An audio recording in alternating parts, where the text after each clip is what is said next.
So we're going to talk about mind control and then cooning out. Cooning out. There he is. Ooh, we're going to talk about that guy. Anybody know who that is? Just before we start. So before we really get started, I want to do a disclaimer. So this is my friend, Chris Coon. Chris Coon is a great brother. He's local here in Sacramento. He's a poet. He does a lot of positive things for the community. And when he introduced himself to me, and actually I was in a group, and I belong to a men's group here in Sacramento, and he introduced me. He introduced himself, and he said, "Yes, my name is Chris Coon, but I'm going to own it." And that's just his name. And so when I talk about Cooning, and here he is, and this is his beloved here, and here they are. Don't they make a nice couple? And so also they have this thing called the Men of Honor. And in 2019, Chris was one of the recipients of the Men of Honor award. There's Mr. Lewis, and this is my friend Rodney Morgan, and my CD, Authoritative Utterance and Exceptional Insight. He did a lot of the music, so that's Rodney down the way. So I just want to make that disclaimer for Chris if he's ever watching. But what got me started on this was, I was a lot of different things are posted on Facebook, and I saw this thing posted, but it actually was coming out of Black Enterprise. So I felt like that was a reliable source, and it says, last week, Mayor Curtis Hayes, a Black recipient of the NAACP Diversity Award, signed a proclamation declaring April Confederate History Month in Livingston, Tennessee. I was like, wow. And then here he is with the guys. My goodness. Is there something in the water there in Tennessee? I don't know. Maybe he's eating the General's fried chicken. So I've been trying to find a cure for cooning. Oh. If I could, I don't know if you guys see that line like I do. Yeah, I'm trying to find a coon for cooning. When I posted this on Facebook, Facebook, they got on me because I couldn't use the word coon. But I'm like Chris Rock. I'd like to do a drive-by from here to Cleveland with my denegroizing ray, and I would like to do that. So I'm trying to find a cure for cooning. I'm sure there's something that we can do. Our next person up on deck here is Senator Tim Scott, the junior senator from South Carolina.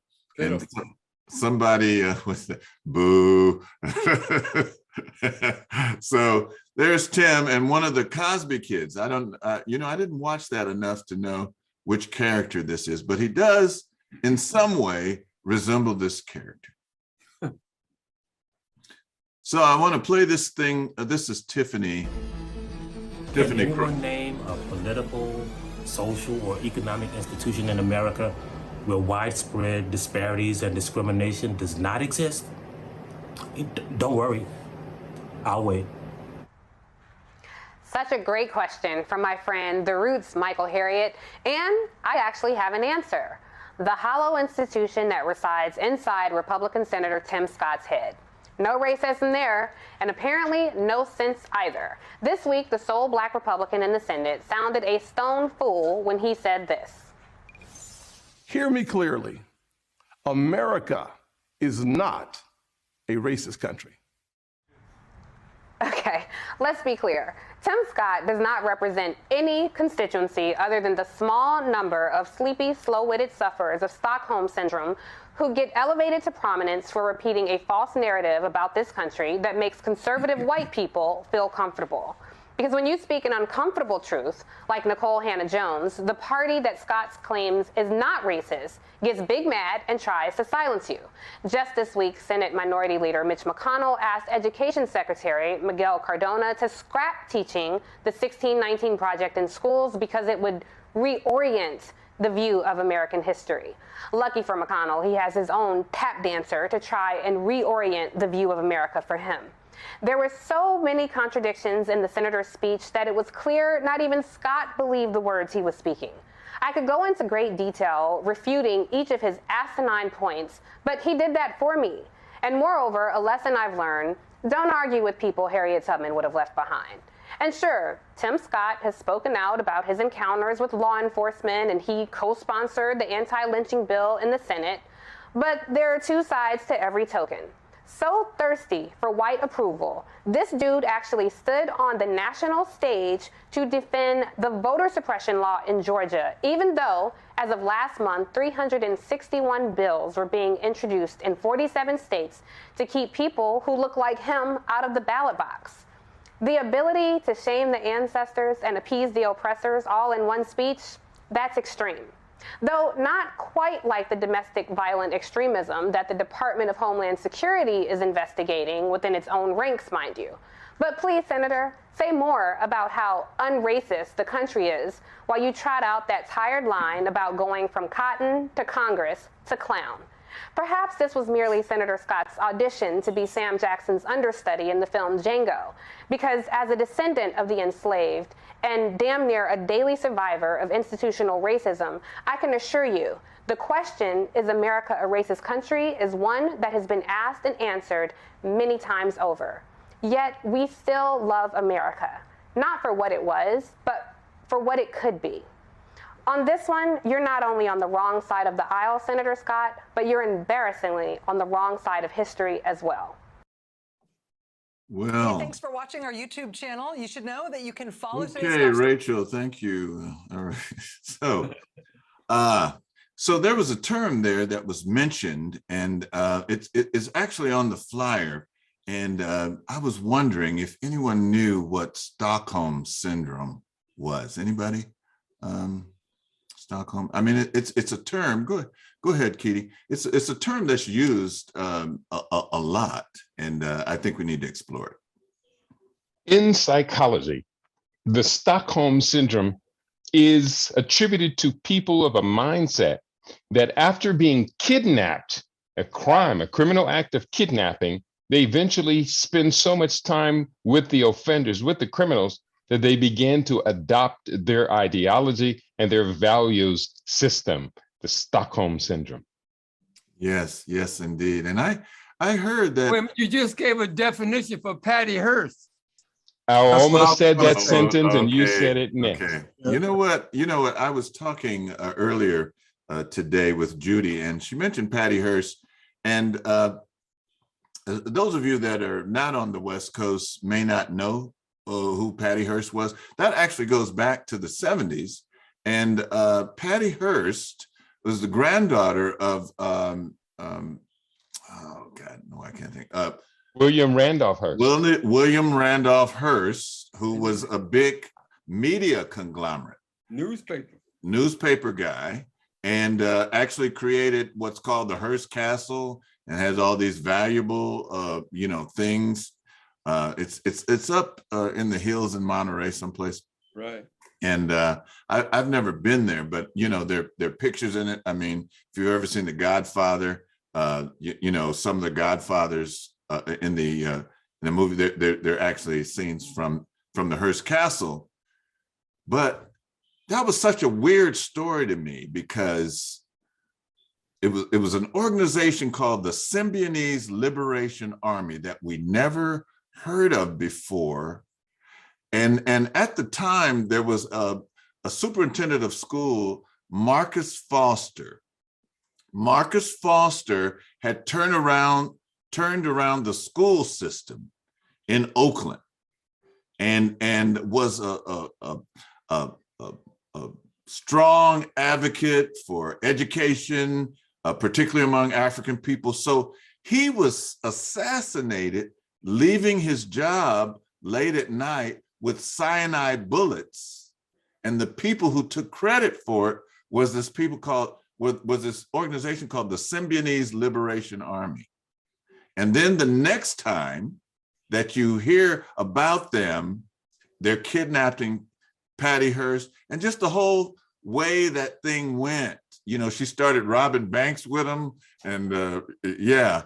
But when I first heard about Stockholm Syndrome, it had to do with a bank robbery that took place in Stockholm, and the people that were being held hostage began to really identify with and love their captors. And so I think that's where the phrase Stockholm Syndrome comes from. Anyway, they use that. Thank you, Tiffany Cross, for enlightening us. Now, back to the PowerPoint. Hold tight. Thanks, Katie, for weighing in on that. All right. Oops. Rachel, what are you doing here? Yeah. All right. So I want to talk about one of the greatest educators, Dr. Asa G. Hilliard, Nana Balfour, Amankawatia II. That is a Ashanti name. And in his book, when he reintroduced Stolen Legacy, and this is what he says in his introduction to it. He says, mental bondage is invisible violence. Formal physical slavery has ended in the United States. Mental slavery continues to this day. This slavery affects the minds of all people, and in one way, it is worse than physical slavery alone.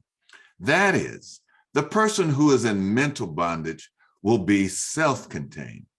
Not only will that person fail to challenge beliefs and patterns of thought which control him, he will defend and protect those patterns of beliefs, those beliefs and patterns of thought with this last dying effort. And that's in the introduction to the reprint of Stolen Legacy.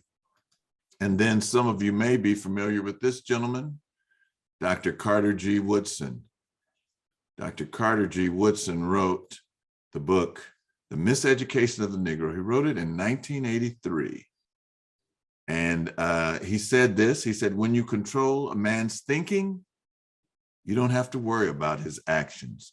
And then you don't have to go too far within his book, just in the preface. And this first paragraph is one that people refer to a lot when it comes to, freeing your mind and returning to the source. This is one of the things that they quote. It says, no systematic effort towards change has been possible.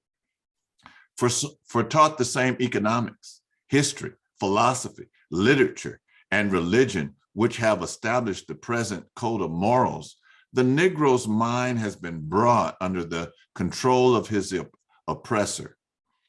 The problem of holding the Negro down, therefore, is easily solved. When you control a man's thinking, you don't have to worry about his actions. You don't have to tell him to stand here or go yonder. He will find his proper place and will stay in it. You don't need to send him to the back door. He'll go there without being told. In fact, if there is no back door, he will cut one for his special benefit.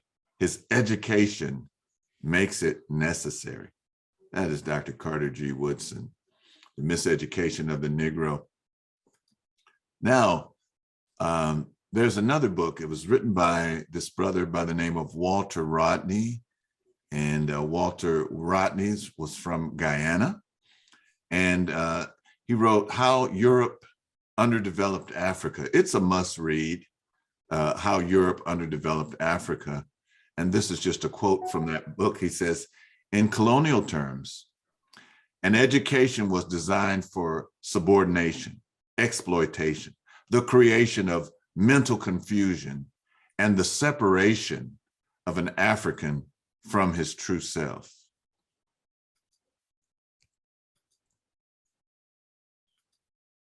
And many of you may have seen pictures like this. Former judges, they're judges and members of parliament in British colonies. I think this one here are Jamaicans. And one of these, one is Nigerian and one is Ghanaian, all related to us. But this is actually where they get it from. They get it from the headdress, the crown of Kemet. So they stylize their wigs in that way, and then we copy. We're doing a copy of the copy.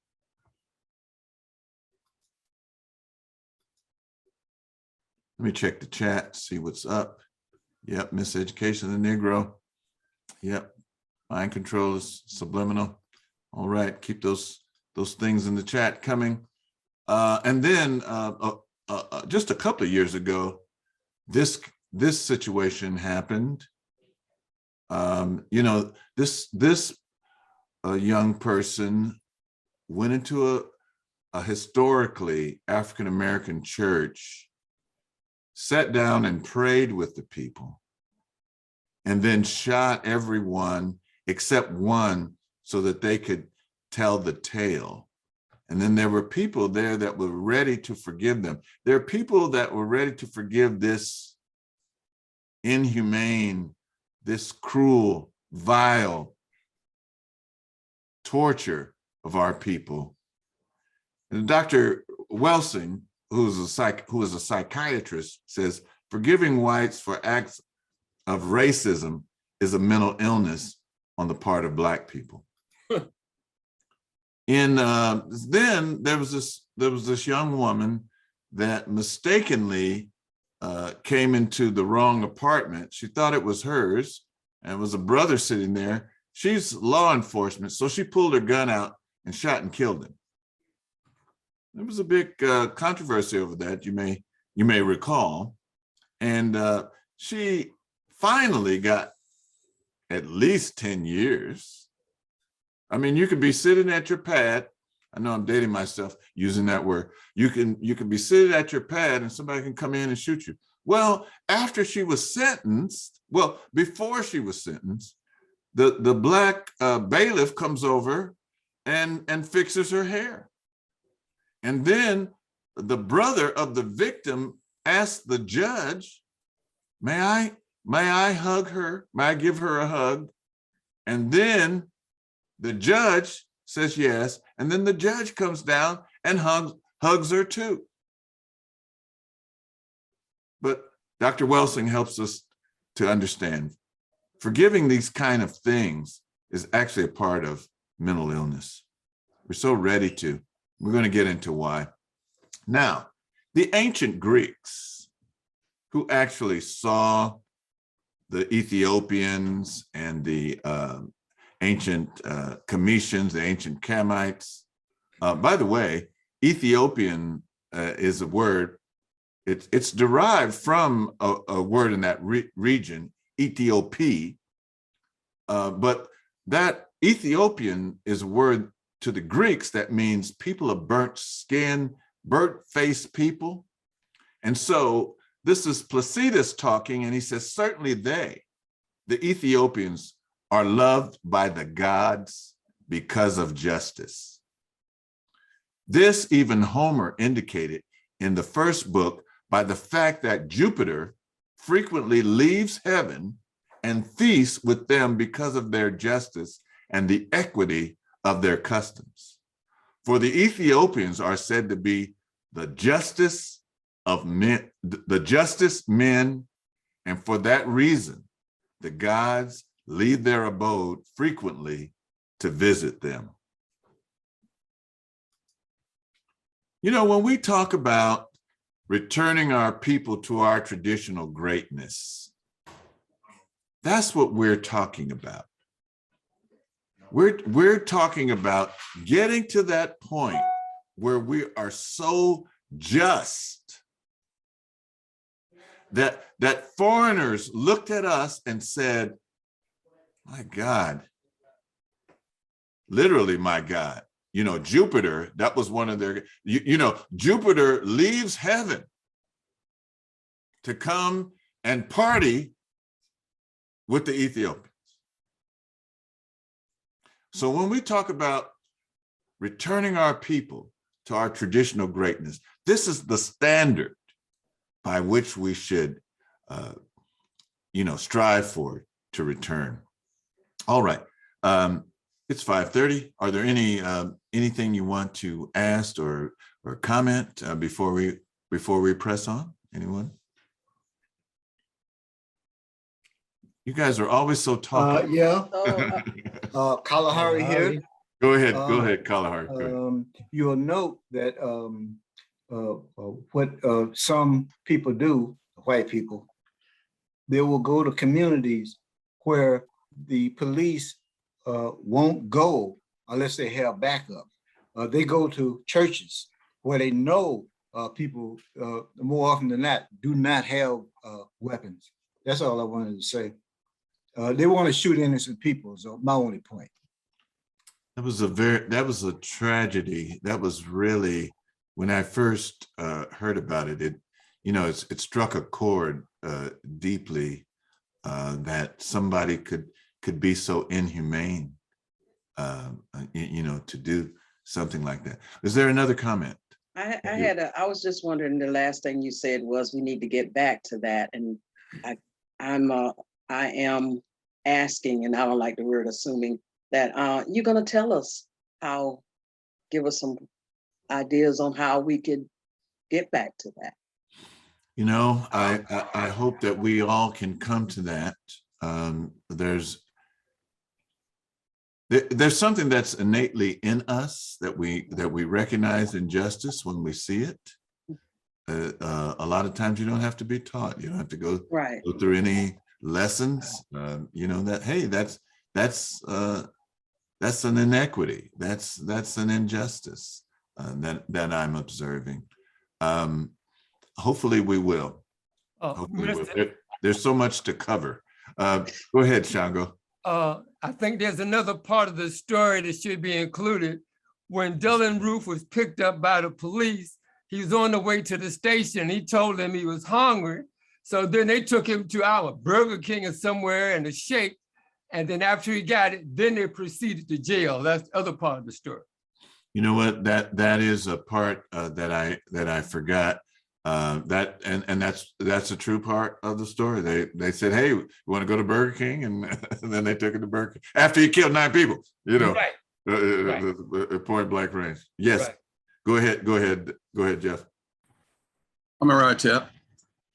Good job, Sinead. Good evening to everyone. I just want to ask that you tie your comments as you go forward to culture. Why do we have culture? What's its purpose? And how does that tie into this discussion? Thank you. Culture is how we feed our people, how we address each other. I was listening to something today, and it was talking about the term Hotep, and it was a brother that was discussing it, and he was saying that the other part of Hotep is it's not only peace, but it's sacrifice. If you look at the glyph, it's an offering table, and said that there were 42 gnomes. Some people say that they were 42 different tribes in Kemet. But this brother was saying that they each had a different language. And he was talking about the glyphs, and he was saying the reason why the vowels were left out is because different regions pronounced words differently. And this is part of the reason why you went to school, was to learn to where to put the vowels. And I mean, you know, I just heard that today. Essentially, you know, so a movement like WOSE, they'll say, well, you guys belong to a cult. But without realizing that the word cult is short for culture. Cult is short for culture. So our culture is Umoja, Kujichagulia, Ujima, Ujamaa, Nia, Kuumba, Imani. Our culture is Mat. And there's 42 laws of Mat dealing with feeding, dealing with how to interact with people. So that's what culture is about. I would add that although we see this aberrant behavior amongst Black people, lots of Black people, these people don't get that way or get to that place by themselves. It is the continued unrelenting effort on the part of the dominant culture to use subliminal messages in the form of the printed media, in the form of the visual media, in the way that the controlling and dominant culture act and interact with Black people. They create these various divisions. They created the colorism by rewarding one over the other. And this constant bombardment of displaying and showing their successes and their accomplishment and ignoring, downgrading and denigrating the culture and the efforts of Black people. And so they control the print media. So they literally are controlling so much of the printed history that people read. And if they read nothing else, they become locked in that mindset. So it's a continual process. It has never ceased. It has never stopped. And it is to the fortunate ones that are able to break free of that, to break through and to see higher ideas and see a broader stretch of history. And, you know, we're only 10% of the population in this country. And so we are unrelentlessly bombarded with images and messages of white supremacies, and then just the opposite for Black people through denial, lies, and distortions. But how do you really feel? No, just kidding. Very, very well put. You know what? You're always so erudite, Katabasi. Thank you for saying that.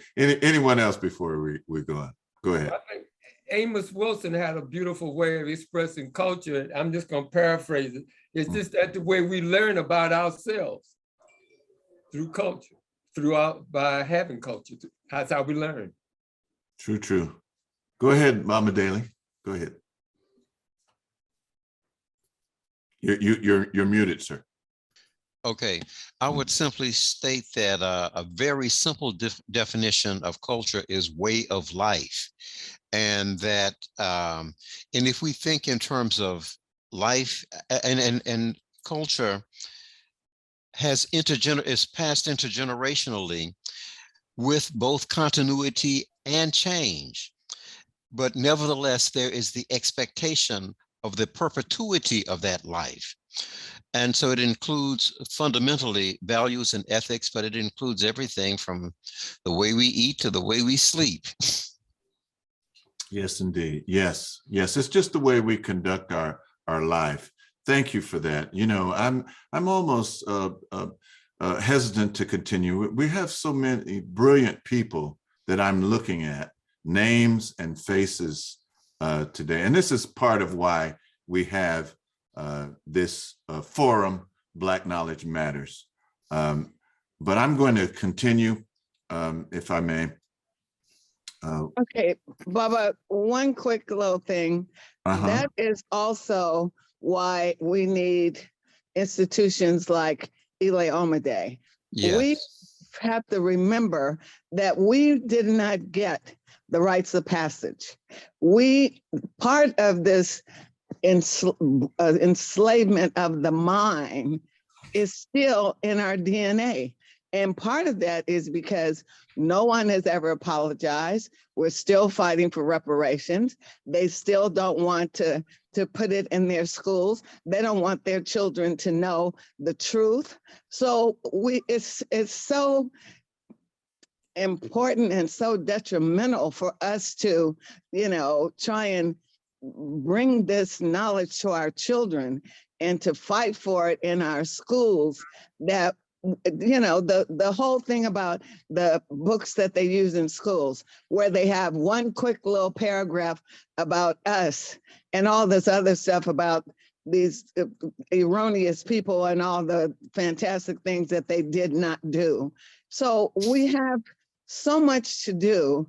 And they say that fighting the school system in terms of getting these history books rewritten is such a big money business that, we're going to have a fight forever to get that done. But until people look at us as a whole, it's going to happen. And until we as a nation, as a race of Black people, realize who and whose we are, the struggle is just gonna be, it's madness. But that's why we're here, we'll say, and that's why I've been here forever and will continue as long as I have breath. So, and that's why Baba Imhotep is here, and Brother Katabazi, and Brother Shango, and this is our mission. This is our mission. Thank you. And thank you, Mama Indina. Thank you. Thank you. Thank you. So, continuing on what the Placidus was talking about, we have this thing called Mott. And here, this is where, the 10 Commandments come from, and the whole concept of you passing on and the soul being on one side of the scale. On the other side of the scale is a ostrich feather, the feather of truth. And your deeds being judged. This is the scene, the weighing of the heart. We'll talk about that in detail one day. And Mott is a feminine netter. There's several different meanings to Mott. It means truth, it means justice, it means law, integrity, uprightness, correctness, righteousness, steadfast, unalterable, reality, order, stability, continuity, equilibrium, balance, measurement, reciprocity. Ma, which is probably the first word that many babies, no matter what your language, says. So Ma means right, true, genuine, real, upright, righteous, just, authentic. And it is associated with different concepts throughout the world: karma, dharma, the Tao. So that's Mott. And here's some other, this is how you would write it in Medu Neter or Sooth language.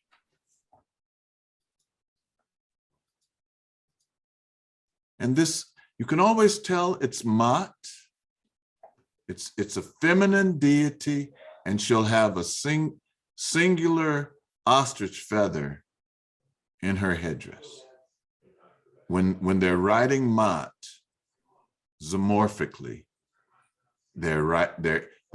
she has a single ostrich feather on her head. Now, Martin Luther King, we're continuing on. Martin Luther King, and I listened to Joe Madison, and he quotes this a lot. If you ever listen to Joe Madison on Sirius radio. He always quotes this. He says, "Nothing in the world is more dangerous than sincere ignorance and conscientious stupidity." Nothing in the world is more dangerous than sincere ignorance and conscientious stupidity. Sincere ignorance and conscientious stupidity. Now, people were alluding in their comments, there's this thing called racial etiquette.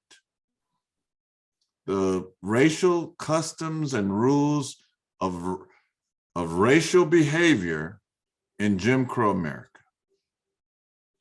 This racial etiquette governed the actions, manners, attitudes, and words of all Black people when in the presence of whites. To violate this racial etiquette placed one's very life and the lives of one's family at risk. In legal cases and in the press, Blacks were often referred to by the word Negro with the first name attached, such as Negro Sam. Whites much preferred to give Blacks honorary titles such as doctor or professor or reverend in order to avoid calling them Mr.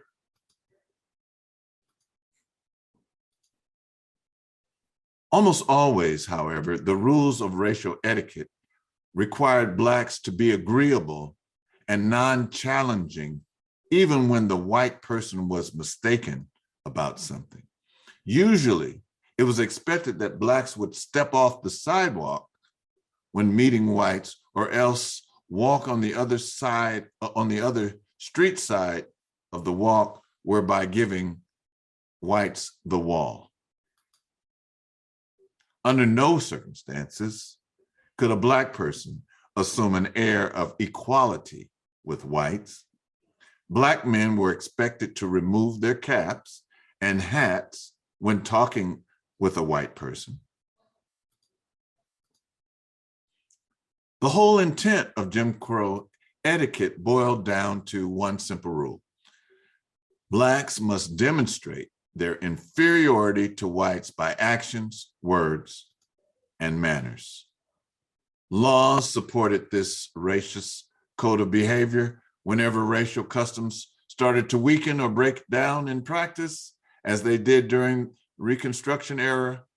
When the laws were weakly or slowly applied, whites resorted to violence against Blacks to reinforce the customs and standards of behavior. Indeed, whites commonly justified lynchings and the horrible murders of Blacks during the Jim Crow era as a defensive action taken in response to Black violation of the color line and the rules of racial etiquette.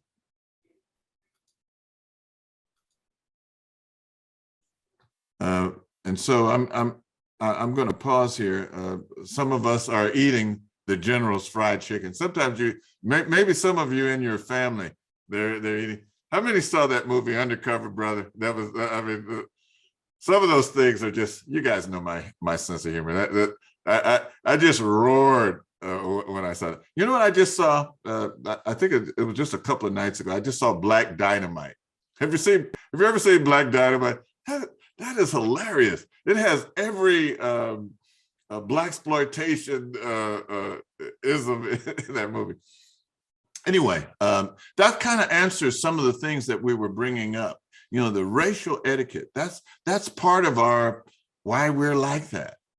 That's part of the training. You just don't get that. It has to be the culture of the society. It has to be the culture of the society. All right, you guys are so heavy. I'm just going to keep on going. But some of you, no, I know that nobody listening to this program right now is eating the General's fried chicken. All right. But some are. Remember this phenomenon? Negroes for Trump. Look at that brother. He's just so glad. Look, he's put his hands on his shoulder. And look at this sister here in the background. She's just grinning. And this brother, he's got on this white hat. He's just so happy. Negroes for Trump. All right. And this brother, I think something happened to this brother. Somebody broke in his house. Or I heard something about that. Do you guys remember? It's just something just recent. And he was always at the Trump rallies. And then, okay, it's not only him, Candace Owens, Ben Carson, Kanye. I don't know. It's something about those Kardashian women. I don't know what they do to guys, but if they come after you, run away, run the other way. Terrence Williams. Oh, Omarosa. My goodness, she's kind of, well, these are all opportunists, and they really don't represent Black America, but they're always being put up in the front by organizations like Fox News. Negroes for Trumps. Blacks speak for Trump on the Sean Hannity show. Wow. Look at it. They're just so tickled to be there. But Stephen Bantu Biko of South Africa told us this. Remember this quote, sisters and brothers: the most potent weapon in the hands of the oppressor is the mind of the oppressed. The most potent weapon in the hands of the oppressor is the mind of the oppressed. I don't have time to deal with this issue, but some people are more proud of their Greek heritage than their African heritage. I want to get in trouble, but some of us are more happy to get, but then some people, hey, I just want to get paid. Trump allies, this was in Politico, Trump allies are handing out cash to Black voters. Organizers have begun holding events in Black communities where they lavish praise on the president while handing out thousands of dollars in giveaways. Some people, their economic situation isn't right. They just want to get paid. I saw this a couple of years ago. Bob Wield, hashtag Black Lives Matters. To justify slavery, we whites portrayed Blacks as subhuman, primitive, stupid, and servile. To justify segregation, we whites portrayed Blacks as morally corrupt, ignorant, predatory, and sinful. After civil rights, we whites portrayed Blacks as evil, drug addicts, gangbangers, welfare queens. There's never been a point in our history when we whites have systematically and institutionally valued Black lives as we do our own. That's why, hashtag Black Lives Matter, period. Now, let's go to the music industry. There's this conspiracy. It talks about a meeting that happened in 1991 where major music label executives were told to promote gangster rap music to be mainstream so that they could help create more criminals to incarcerate so that they could make more money with the privately owned prisons they own. I don't know if that's true, but as we move on, we say, and this is the guy from the Matrix, we control Black media images and write all Black societal narratives. We therefore tell the world what to believe about Black people. We also tell Black people what to believe about themselves. This allows us to vilify Black people in order to validate our mistreatment of them. It allows us to demoralize them in order to divide them and make them self-hating. Our control over their image also allows us to negatively steer Black culture. I don't know if that's, sometimes these conspiracies are just conspiracy theories, but when we think about the three bosses in hip hop, one at Warner Music Group, one at Sony Music Group, E&T, and Universal Music Group. And then we look and we see how hip hop is being used as a dumbing down agent against Blacks to keep them ignorant and in a docile state of mind. I don't know. Maybe there's something to that controversy. I mean, so we go from, God, why can't I think of her name? Someone help me out with these two. Lauryn Hill. Lauryn Hill. Lauryn Hill and Erykah Badu. Yes. And when you listen to their music, it really makes you think. It's not only something that's good to dance to, but it really makes you think.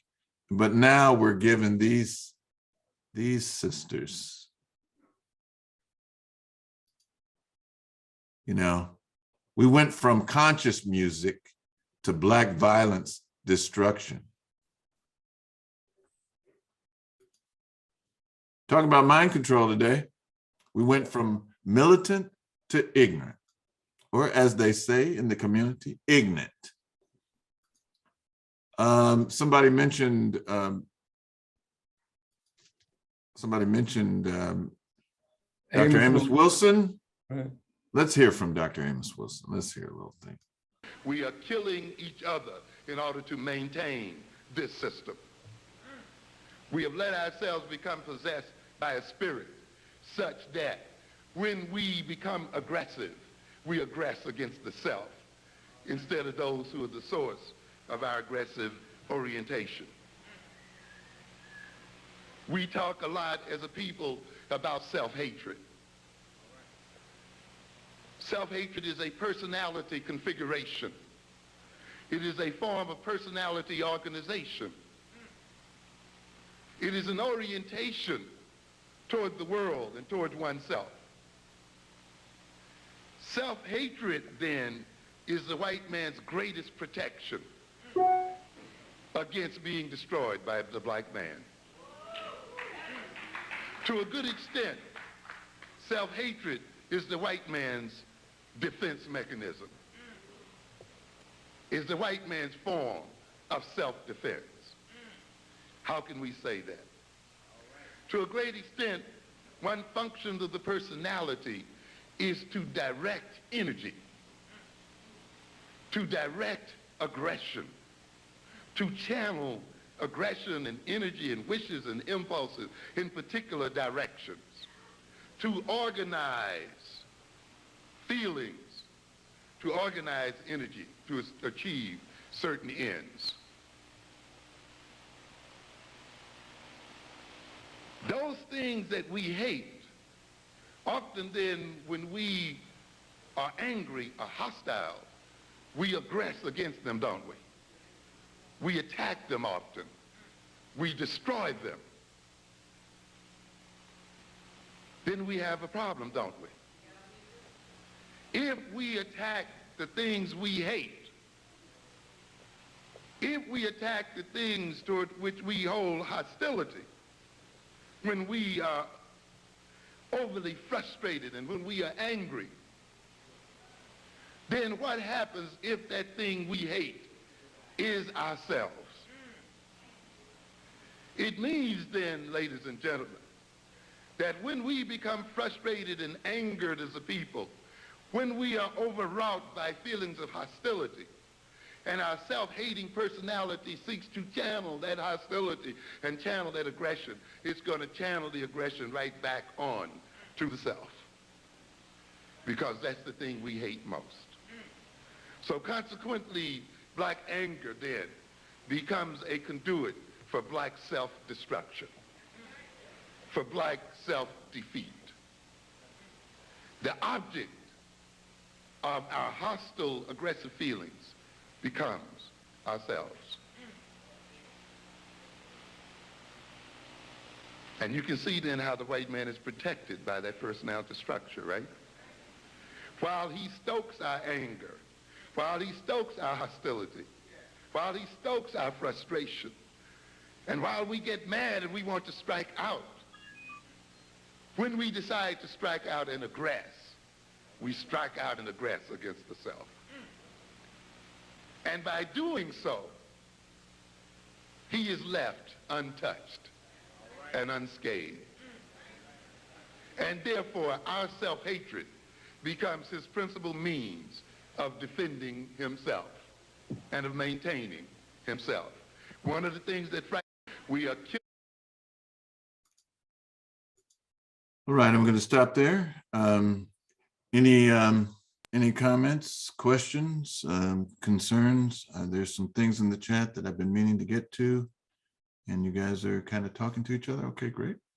All right. Anything? You mentioned Amos Wilson. There, we brought him out.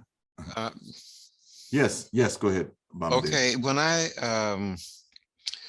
I heard him, I could not help but immediately think about the contentious violence between the US organization and the Black Panthers. So to indicate that this is not simply the non-knowing, it is those who are at the forefront of leading us out of this morass. We have to love ourselves. There is so in the book, in the Hosea, in the book of Dialogue with the Soul, number 3 and 4. Actually, it's number 4, because number 3, he's contemplating, like just killing himself, and he's saying, "Death to me today is like a well-trodden way," and he, like health to the ill, like coming out of doors of confinement. But then in number 4, it says, "Surely one who reaches the beyond will be like a living God." Surely ones who reaches the beyond. And then as it's closing, it says, "Love me, your soul." We have to love ourselves. Somebody asked, Sugar D asked, what are the solutions? What can we do? First, we really have to love ourselves. We have to love our Black self. However our skin is, however our hair is, we have to love that. And it says in there, "Love me, your soul." And we need to get back to that. And I'm glad you pointed that out, because it's not just for the Crips and Bloods. But Minister, there's a sidebar to that. And the sidebar comes out of the declassification of the COINTEL program, where it showed that J. Edgar Hoover had people who would write up letters in the same handwriting manner of these various groups, and then send one to one another. And so they're getting upset over stuff that wasn't even about them. They did the same thing to Fred Hampton in Chicago through the COINTEL program. There's a book, it's called Agents of Repression. Agents of Repression. And it goes into that. It showed how they made cartoons of Maulana Karenga, the Panthers were making cartoons, for the Black Panther newspaper, but there was also ones that they weren't making. Right. And they actually, in that book, Agents of Repression, it also talks about what went on at Wounded Knee and Leonard Peltier and others. So there's, again, this is another reason why love me, your soul, love me, and so I love me. I don't want anything to happen to me, and I don't want anything to happen to you. I'm going to try to understand you. I'm going to have to mute somebody. Who's that? Okay, I don't want to call out any names, but his name means tall, skinny boy. All right, we're just going to keep going. All right, I'm gonna keep going. Keedy, I'm not sure where we're going to wind up. I just want to say that this guy here is Ernest Hogan. How many have heard of Ernest Hogan? Let me see. Anybody put their hand up? Ernest Hogan. Have you ever heard of Ernest Hogan? Okay, go ahead, Catabas. Who is Ernest Hogan? Who is Ernest Hogan? Well, if I'm not mistaken, he was also known as Stephen Fetchit. No, That's good. It's a different clown. No, this is Ernest Hogan wrote a song. He started a music genre, and it was kind of a sub-genre of ragtime, and it was called coon songs. And he took a song that was originally titled "All Pimps Look Alike to Me," and he changed it to "All Coons Look Alike to Me." And he started this whole genre. He made $1 million. He sold 1 million records in the teens. Of course, he apologized afterward. After the damage was done, he had some type of remorse. But he's the one who started the genre, coon song. And I think that our young people, or just people in general, should know his history before they get into the music industry. And somehow, maybe some way, it might deter them from using their creative talents from negativity towards upliftment. We talk about mind control. Self-hate is a hell of a drug. And these people, Clarence Thomas. Wow, you know what? We don't need to be talking about Jada and Will. We need to be talking about Clarence Thomas and his wife. Let's investigate them. The man sits on the Supreme Court. His wife was involved in January 6th, and he's hearing cases related to it. He should, at the very least, recuse himself. Yep. I want to also point out this word Uncle Tom, that's not accurate. And if you study Uncle Tom, you will know that Uncle Tom, it was a conductor on the Underground Railroad. I'm trying to remember his real name. Maybe someone can help me. But he went to Canada. I mean, when he was on the plantation, he would use the cotton that he picked to put in other people's cotton bags so that they wouldn't get whipped.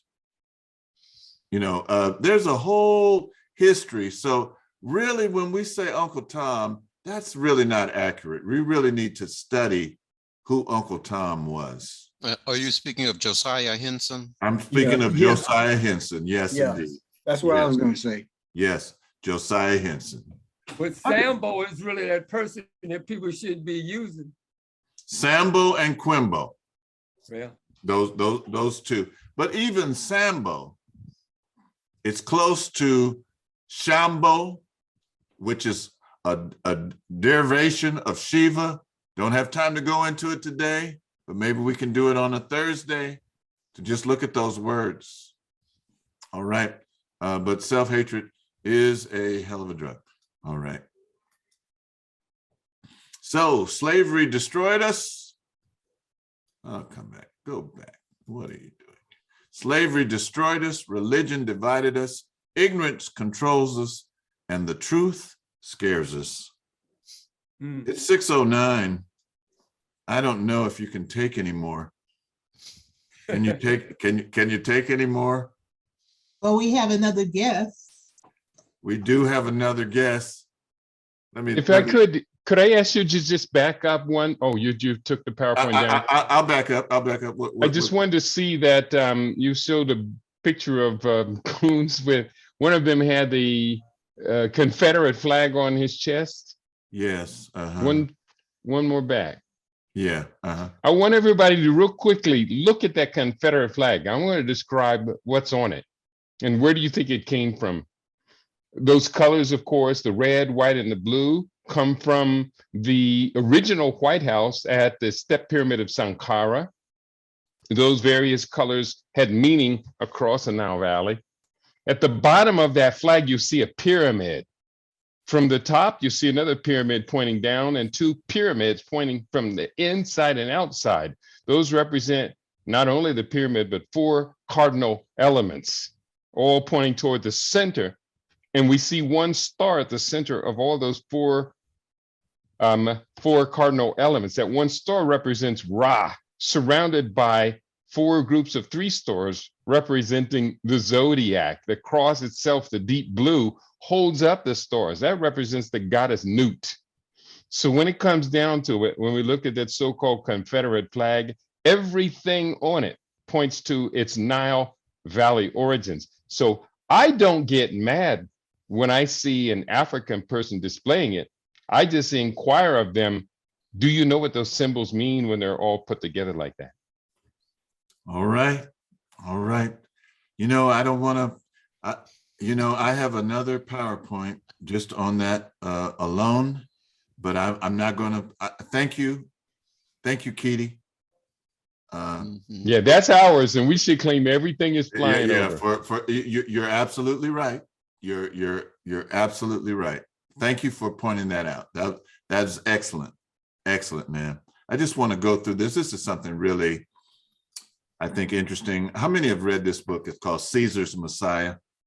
Anybody? Anybody read it? I skimmed it. It's a fantastic book.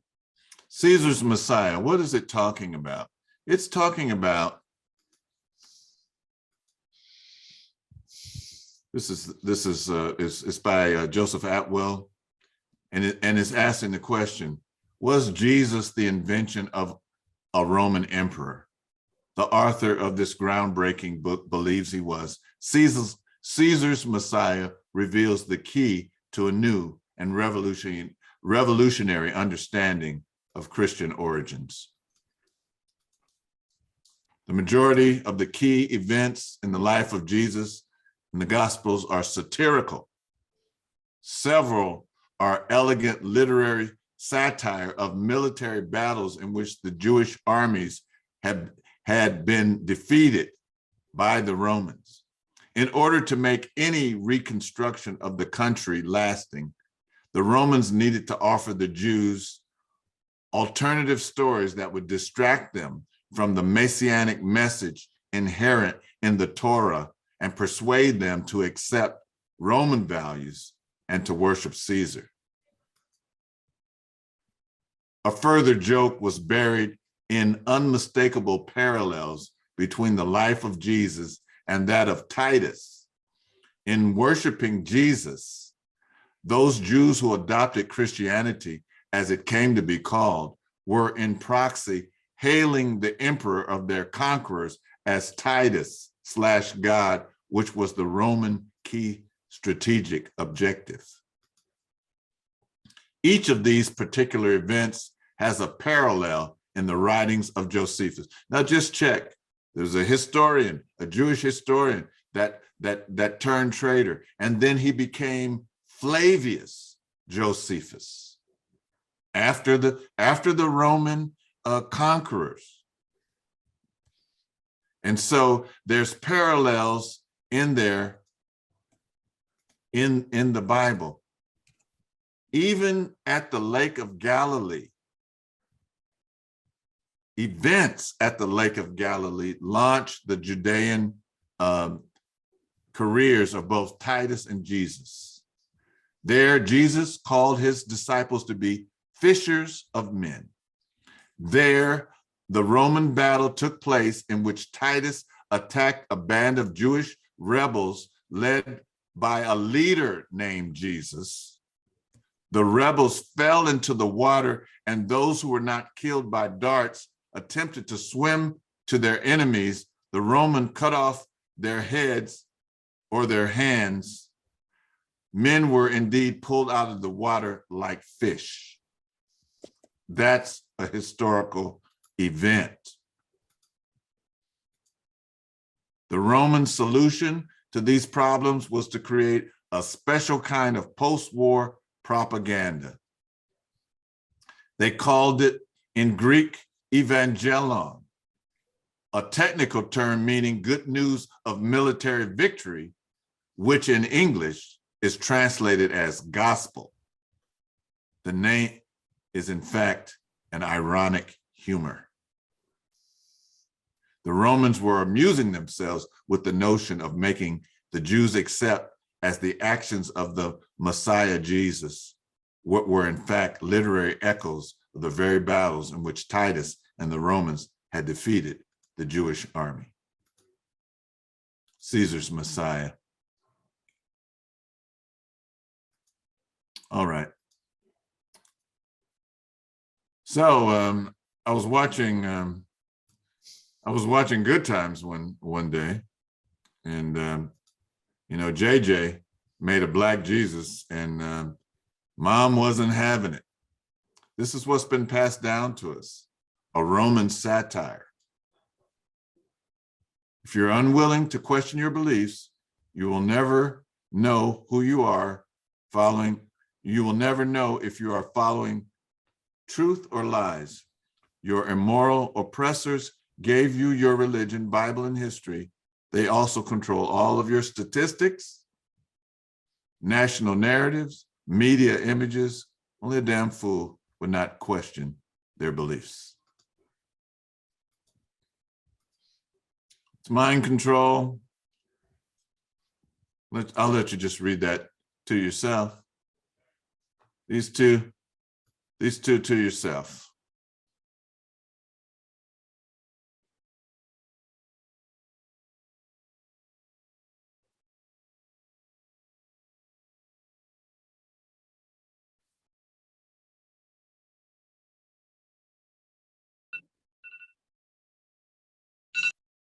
It's mind control. Anybody know what this represents? Anybody can explain this picture? Yeah, in the circus, when you wanted to get an elephant to stay in one place, you started out with mainly when he was a baby elephant, and you could have just a small rope and put on him. And then as a youngster, he realized he can't get out of it. So even when he gets to become a big grown elephant, he still remembers the time that he couldn't get away. So now he's locked in and he's programmed to not to walk away. That's exactly it. This elephant can knock down a house or a building. You know, it's strong, but because its mind has been incarcerated, right? It doesn't know that. Remind them to be subject to rulers, to authorities, to be obedient, and to be ready for every good deed. Titus 3:1. Slaves, obey your earthly masters in everything, and do it not only when their eyes are on you and to curry their favor, but with sincerity of heart and reverence for the Lord. Whatever you do, work at it with all of your heart as you work for the Lord, not for your human masters. Galatians 3:22-23. Mind control. We've already talked about things that Dr. Wilson said. I'm going to skip over this. It's valuable too, but I'm going to skip. Dr. Amos Wilson came back to that. I just want to get paid. these people here, just remember they don't represent us. And past is prologue. So then, now. Then, now. Then, now.